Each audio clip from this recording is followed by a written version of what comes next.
আজকে তোমাদের সাথে একদম ভিন্ন স্বাদের ডিমের রেসিপি শেয়ার করব।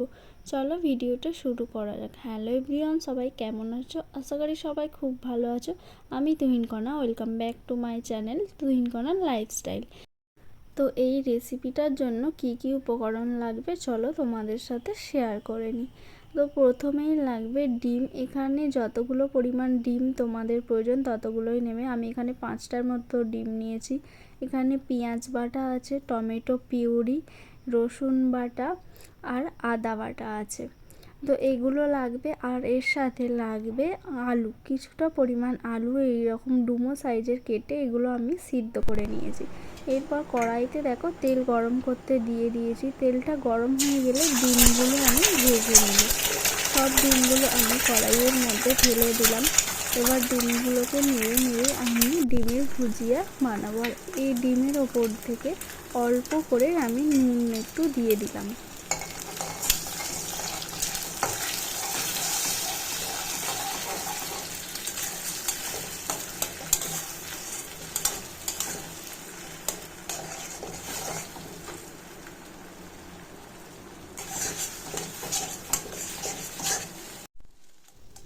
দেখো ডিমটাকে এইভাবে নেড়ে নেড়ে এইভাবে কুচি কুচি করে নিতে হবে খুন্তির সাহায্যে। যতক্ষণ না হালকা একটু ব্রাউন কালার হয় ততক্ষণ ডিমটাকে এইভাবেই নেড়ে নেড়ে ভুজিয়া বানাতে হবে। দেখো হালকা ব্রাউন কালার চলে এসেছে আর ডিমগুলো কত কুচো কুচো একদম ছোট ছোট হয়ে গেছে। তো এইভাবেই তোমাদের ডিমের ভুজিয়াটা করে নিতে হবে। ডিমের ভুজিয়াটা হয়ে যাওয়ার পর আমি ভুজিয়াটা নামিয়ে নেব। আবার কড়াইতে তেল গরম করে তার মধ্যে আমি জিরে, শুকনো লঙ্কা আর একটা তেজপাতা ফোড়ন দিয়ে নিয়েছি। এটাকে একটু ভালোভাবে ভাজা ভাজা হয়ে গেলে এই যে দেখো আমি ডিমের ভুজিয়াটা কিন্তু নামিয়ে নিয়েছি। আর এটা একটু ভাজা ভাজা হয়ে গেলে এর মধ্যে আমি পেঁয়াজ বাটাটা দিয়ে দিচ্ছি। পেঁয়াজ বাটাটা ভালো করে একটু ভেজে নিতে হবে যাতে পেঁয়াজের কাঁচা গন্ধটা চলে যায়। তো সেই জন্য আমি কিছুক্ষণ পেঁয়াজ বাটাটাকে জাস্ট ভেজে নিচ্ছি।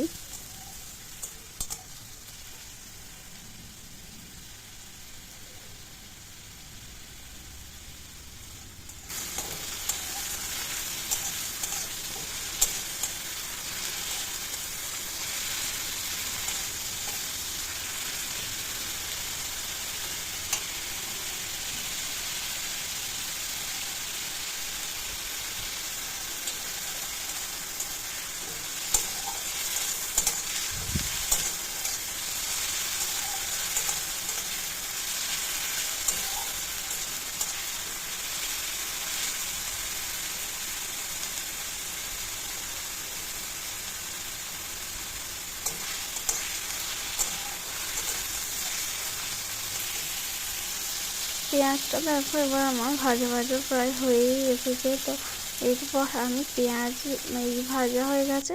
তো এর উপরেই আমি আদা বাটা আর রসুন বাটাটা দিয়ে দিচ্ছি। তো প্রথমেই আমি দিয়ে দিলাম রসুন বাটা। রসুনটা কিন্তু একদম মিহি করে বাটা নেই, হালকা গ্রেট করা আছে। তো এখানে রসুন বাটাটা দিয়ে দিলাম। এরপরে দিব আদা বাটা। এই আদা বাটা রসুন বাটাটাকে পেঁয়াজ বাটার সাথে একসাথে আবার কিছুক্ষণ ভালোভাবে ভেজে নিতে হবে।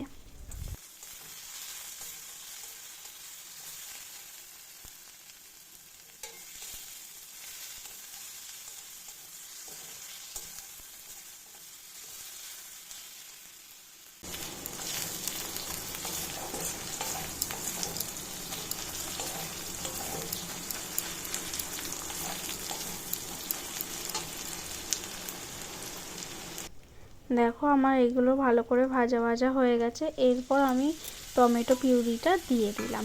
টমেটো পিউরিটাও এর সাথে একই সাথে ভালো করে নেড়ে নেড়ে কষিয়ে নেবো ভালোভাবে, যাতে দেখবে যে অনেকক্ষণ কষানোর পর সমস্ত কিছুর এই পেঁয়াজ, টমেটো, আদা রসুন এগুলোর কাঁচা গন্ধটা যাতে চলে যায়। তো ততক্ষণ পর্যন্ত আমি ভালোভাবে কষিয়ে নেব।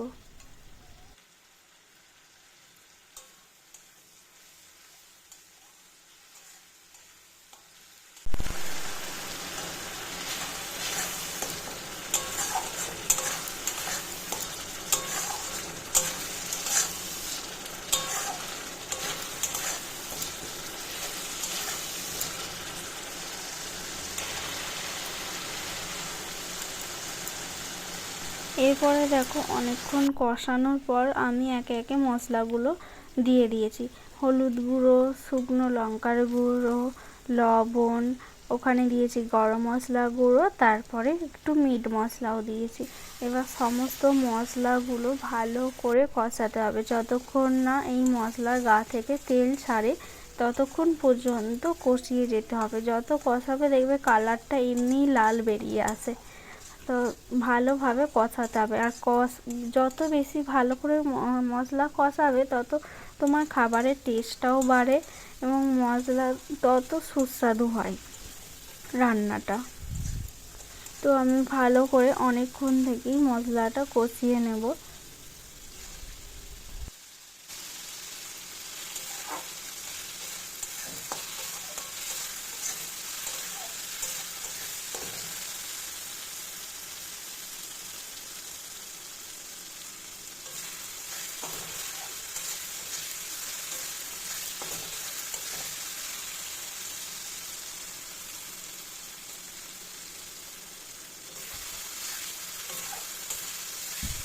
দেখো অনেকক্ষণ থেকে আমি মশলাটা কষিয়ে নিয়েছি, আর মশলার ধার থেকে দেখতেই পাচ্ছ কেমন তেল ছেড়ে দিয়েছে। তো এরপর আমি ওই সিদ্ধ করা আলু আর ডিমের ভুজিয়াটা দিয়ে দিলাম। এবার ভালো করে সমস্ত কিছু একসাথে ভালো করে মিশিয়ে নিতে হবে।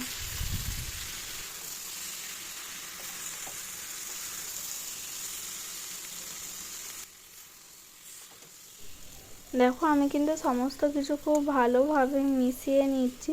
এরপরে হালকা একদম অল্প করে জল দেবে, বেশি জল দেব না, কারণ যেহেতু ডিমের এই রান্নাটা একটু মাখা মাখা হয়, তো ঝোল তো ভালো লাগবে না। সেই জন্য যাতে মশলাগুলো সমস্ত কিছু ভালোভাবে একসাথে মিশে যায়, সেই জন্য একদম অল্প করে আমি জল দেব।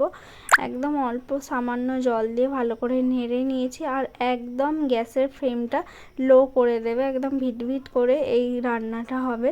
দেখো একদম লো ফ্লেমে করে জাস্ট 5 মিনিটের মতো একটু হিটে বসিয়ে রাখলেই তোমাদের এই রান্নাটা কিন্তু আমার কমপ্লিট হয়েই গেছে, দেখতেই পাচ্ছ। এরপর আমি নামিয়ে নিয়েছি।